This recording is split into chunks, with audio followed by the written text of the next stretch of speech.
queria te perguntar como é que você considera, como é que você vê a contribuição do Charles Richer nesse contexto, e aproveitando o embalo dessa mesma questão, assim, como é que foi o teu critério para incluir ou não incluir, assim, uma pessoa que não tenha tido uma formação em filosofia e da tua experiência de você elaborar essa lista aqui de... Essa listagem é uma coisa interessante, né? Se a gente for pensar, será que esses caras gostariam ou não gostariam de ter sido incluídos nessa lista?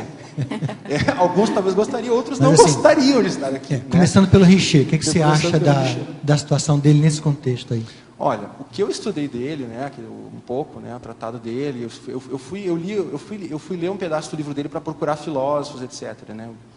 E o Richer, ele não admitia, né, na verdade, quer dizer, o parapsiquismo, mas vou te responder em parte, assim. O meu critério foi assim, é o texto filosófico. Esse foi o meu critério, o texto filosófico. Então, você reparou que nem todos aqui são filósofos. Tem vários aqui que não são filósofos, são tudo que é formação. Mas se eles elaboraram argumentos filosóficos, eu considero filósofo, vamos dizer, para todos os efeitos. Eu não sei, o Richer, o que eu li, eu não achei que ele tinha elaborado algum argumento filosófico, assim. Eu não achei. Ele fez uma revisão, né, de alguns caras que eu coloquei aqui. Ele mencionou, por exemplo, C.D. Broad, né, que foi um grande filósofo do parapsiquismo que está aqui. Mas não me ocorreu assim, a necessidade de incluí-lo nessa listagem aqui como filósofo do parapsiquismo. Eu não sei, talvez... Eu não tenho muito conhecimento também. Talvez seja o caso de incluir. Algumas pessoas que tiveram acesso ao verbete fizeram alguma, objeções. Por que você não colocou fulano, Beltrano, não sei o quê? Então, eu tive alguns critérios eliminatórios. Um deles foi a questão ocultista. Então, eu não coloquei ninguém que falasse por metáfora aqui. Não tem. Todos que estão aqui falam diretamente. Ou é profecia, ou é não sei o quê, coisas assim que é parapsiquismo mesmo, não é metáfora, não tem nada de metáfora. Isso é um critério. E outro critério, quando era uma questão só assim histórica, sem entrar no mérito do parapsiquismo mesmo. E eu classifiquei o Richer nessa categoria. Né? Mas, quem sabe, me falta conhecimento. Mas, até o presente momento, é isso.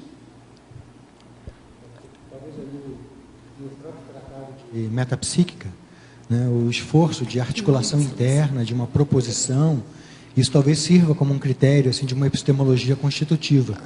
De construir uma proposta por dentro. Ele tem um capítulo sobre abordagens filosóficas. Eu li esse capítulo, que é mais uma discussão de abordagens filosóficas do parapsiquismo.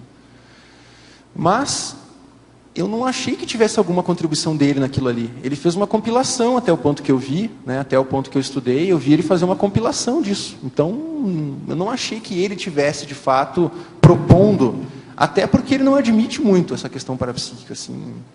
Ele fez a tipologia dele, né, que foi muito importante, né, para a parapsicologia, mas eu não achei que ele tivesse, de fato, elaborando ideias filosóficas sobre o parapsiquismo. Eu achei que ele estava fazendo uma grande compilação, uma coisa... Mas, não sei, posso vir a incluir também, né, mais tarde. Boa tarde, Alexandre. Olá. Aqui dentro da questão estamos a falar da experimentologia, da neossinapsologia. Eu gostava que falasse um pouco mais sobre as neossinapses, transpondo para o cérebro as neoparasinapses formadas no curso intermissivo. Se existe alguma experiência, algo que nós pudéssemos aqui falar um pouco sobre isso. Sim. Bom, isso aqui é um ponto muito importante, né, que tem relação com qualquer proexista. Né, quer dizer, qualquer pessoa que foi intermissivista, né, é intermissivista e tem uma proex para cumprir, tem que fazer isso. Quer dizer, você tem que transpor do paracérebro ao cérebro aquelas parasinapses que começaram a se formar no curso intermissivo, né? E elas precisam ser consolidadas aqui no intrafísico, através da teática. Na assistência, né, que nós temos que fazer para o nosso público-alvo, essas parasinapses elas vão se consolidar. Quer dizer, você vai ter um arcabouço real de vivências. Mas essa transposição ela é muito delicada e é muito importante. Por isso a importância de fazer a ida das teorias, né? Por isso a importância de estudar toda a história, né, daquele tema prioritário da proexis, para ajudar a fazer a passagem dessas parasinapses para o cérebro. Por quê? quanto mais próximas as sinapses, quanto mais aproximação as sinapses tiverem das parasinapses, mais fácil de conseguir captar o conteúdo que está em jogo nessas parasinapses. Então, o estudo, por exemplo, desses filósofos todos, né, é para tentar fazer isso de certa forma. Quer dizer, como que eu consigo trazer para cá, para a dimensão intrafísica, a holofilosofia? Então, a minha intenção foi assim, bom, eu vou fazer uma varredura de tudo que é gente, de filósofos, que estudaram o parapsiquismo, porque isso já é uma aproximação com a holofilosofia. Não é a holofilosofia, mas é uma aproximação. Então, a holofilosofia ela vai além disso, mas ela também fala do parapsiquismo. Portanto, seria uma técnica para tentar fazer essa transposição das parasinapses para sinapses. Seria isso. Alexandre, então a questão da... Lógico, o que se falou do filósofo, em geral, um monte de filósofo é assim como você falou. Sim. Mas não é só assim. Como você vê o epistemólogo, que ele trata da ciência, é o que eu falei, a filosofia também trata da ciência, porque está colocando a filosofia uma coisa assim, até desligada da ciência. E a epistemologia, como que você vê isso? Epistemologia? Não, a epistemologia é uma teoria da ciência, né? O epistemólogo é um teórico da ciência. Muitos epistemólogos são cientistas, você conhece, né? O Thomas Kuhn foi físico, né? Tem outros também que têm formação em física, em química também. Mas a epistemologia é uma filosofia da ciência, não deixa de ser, né? Uma discussão filosófica sobre a ciência, sobre o conhecimento, né? Eu acho assim, o ponto que eu gostaria de discernir é o seguinte, é o tipo de análise filosófica ou de construção intelectual filosófica e o tipo de construção intelectual científica. Então, existe uma diferença que eu considero assim, muito clara e assim, definida, que é o objeto da filosofia é os conceitos, é o pensamento, vamos dizer. O objeto do cientista e da ciência é a realidade. Isso é uma grande diferença, porque é muito mais difícil você construir intelectualmente sobre a realidade do que sobre o próprio pensamento. Entende? Então, o cientista, muitos até por ser cientistas, fazem grandes contribuições à filosofia da ciência, porque sabem do que se trata. No entanto, uma coisa é o discurso filosófico e outra coisa é o discurso científico, né? São coisas diferentes. Agora, uma coisa só, não sei se você pode até concordar ou não, aqui também... Nós estamos aqui no tratamento de um assunto filosófico, você sabe que o debate é maior, já é a própria inspiração nossa aqui. Então, você falou do filósofo e da filosofia, no meu ponto de vista, o filósofo é uma coisa muito mais ampla, você generalizou o filósofo, mas não, existem filósofos de tudo quanto é, inclusive os que mexem com a ciência. Então, pegar um filósofo, não, ele é assim, assado, e o filósofo que já é filósofo e se tornou conscienciólogo, aí, sei lá, você diz... É aquela coisa, Linda, assim, ó, eu diria o seguinte, existe exceção à regra, né, tanto que eu tentei fazer uma lista de exceções aqui, a última listagem são filósofos parapsíquicos, quer dizer, são filósofos que desenvolveram o parapsiquismo. Então, eu acho que esses aí se classificam no que você está falando, entende? A intenção é a seguinte, é não criar, digamos, não apartar demais as coisas. O ato de discernir é um ato para a gente entender, criar, assim, compreensão das coisas. Mas o discernimento não é, assim, uma ruptura absoluta, vamos dizer. O discernimento é um esclarecimento. Então, a filosofia, ela é uma atividade teórica. E a teorização cria um travão ao desenvolvimento parapsíquico, porque a teorização ela é enganosa. Tá? Isso não significa que a teorização não seja necessária, ela é necessária. Então, veja, essa maneira de discernir, ela já é exigida para a gente conseguir pensar esse assunto, esse crescendo aqui.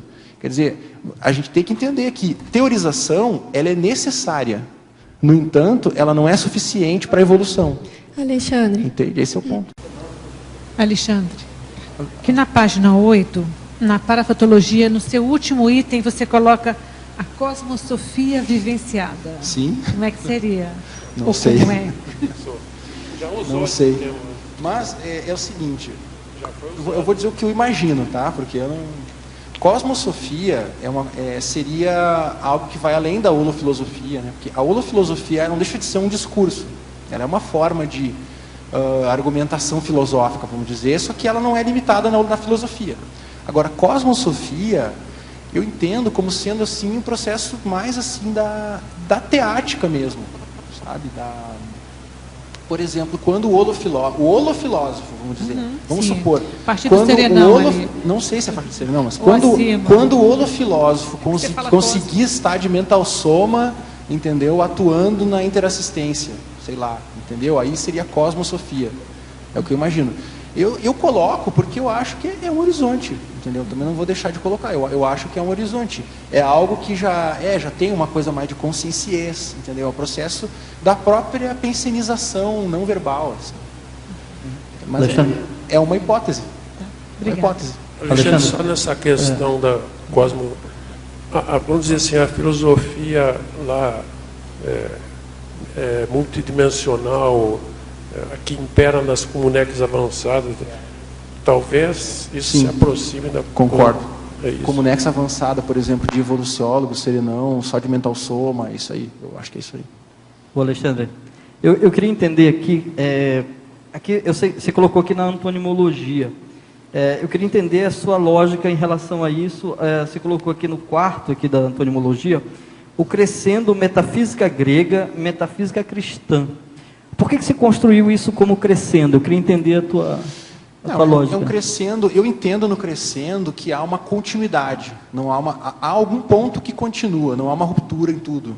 Entende? Então há esse crescendo. O crescendo metafísica grega e metafísica cristã, porque a metafísica cristã foi uma composição da metafísica grega. Não, sim. Entende? Que você tem por exemplo, Agostinho. Sim. Né? Agostinho, ele era um neoplatônico, Sim. só que cristão. Ele se converteu ao cristianismo ao longo da vida dele. Antes não era. Né? Não, eu te pergunto isso pelo seguinte, porque tem muita gente que considera, inclusive, essa metafísica cristã uma deturpação da metafísica platônica, por exemplo. Mas, gente, olha, pode ser, mas assim, o ponto é o seguinte: a metafísica, ela sustenta uma ambiguidade quanto ao parapsiquismo. Então você tem, por exemplo, os ocultistas têm essa linha de pensamento, quer dizer, como se houvesse uma integridade do pensamento platônico, que seria o que eles imaginam que é, vamos dizer, que é uma filosofia do parapsiquismo, que é uma sabedoria.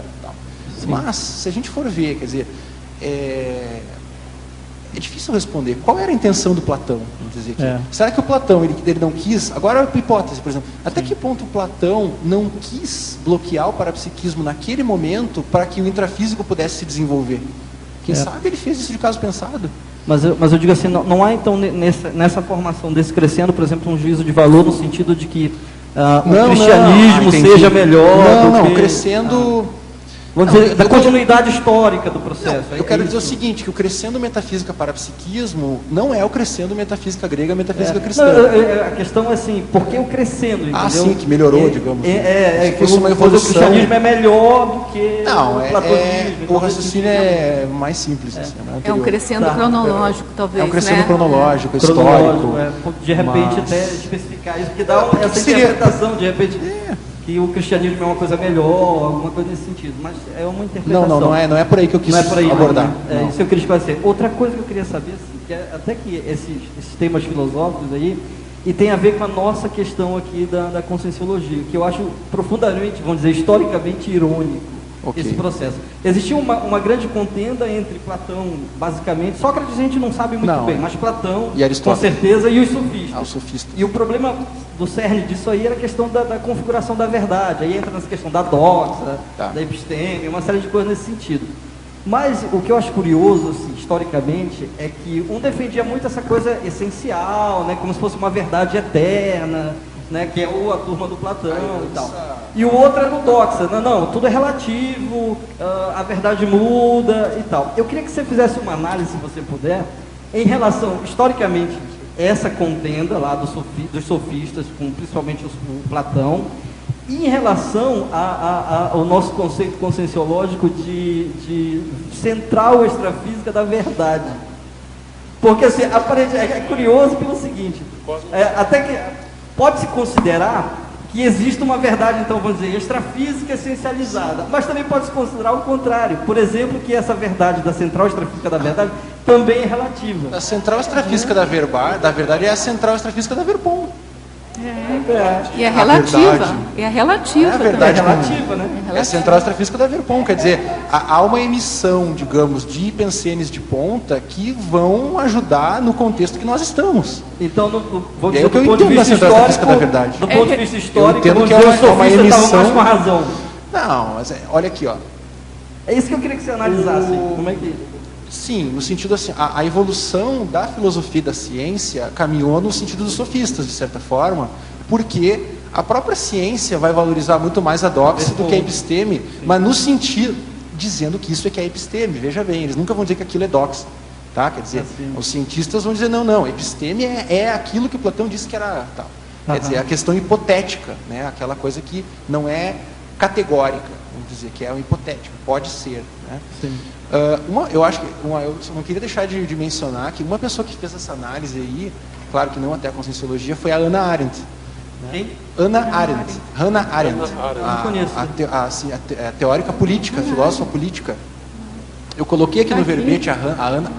Vou dar uma Hannah Arendt. Tá, eu vou dar Tá? uma... Hannah Arendt.